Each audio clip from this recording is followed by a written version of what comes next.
আসসালামু আলাইকুম সুপ্রিয় শিক্ষার্থী, আমি হাফিজ স্যার। আজকে আপনাদের সামনে উপসর্গ নিয়ে আলোচনা করব।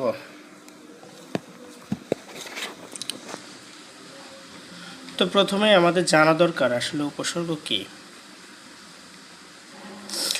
আমরা যদি বলি যে উপসর্গ কি, তাহলে এক কথায় বললে উপসর্গ একটি অব্যয়জাত শব্দ। উপসর্গে একটি অব্যয় বলতে পারি। কি বলতে পারি আমরা? অব্যয়। উপসর্গ একটি অব্যয় অর্থাৎ কি, উপসর্গ আমরা যদি এটাকে একটু সংজ্ঞায়িত করতে চাই তাহলে আমরা এভাবে লিখতে পারি, উপসর্গ একটি অব্যয়জাত শব্দ। উপসর্গ একটি অব্যয়জাত শব্দ। অব্যয়জাত শব্দ যা কোনো শব্দের পূর্বে বসে। শব্দের পূর্বে বসে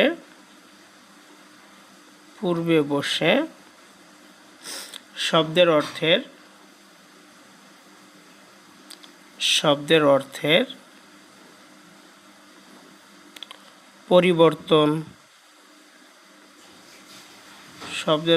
পরিবর্তন অথবা সংযোজন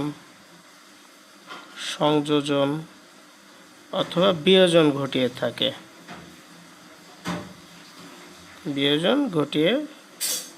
বিয়োজন বলতে সংকোচন অথবা সংকোচন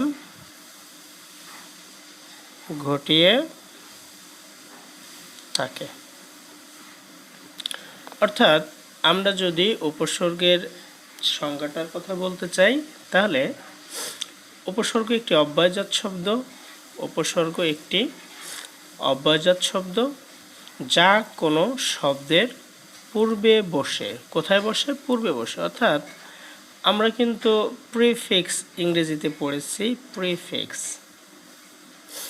অর্থাৎ আমরা উপসর্গকে একটি প্রিফিক্স হিসাবে বর্ণনা করতে পারি।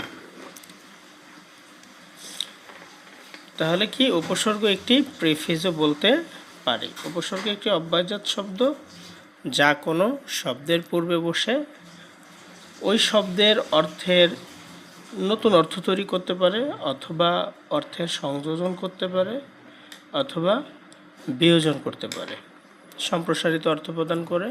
অর্থাৎ এর কাজ হচ্ছে নতুন একটা শব্দ তৈরি করা, নতুন অর্থবোধক একটি শব্দ তৈরি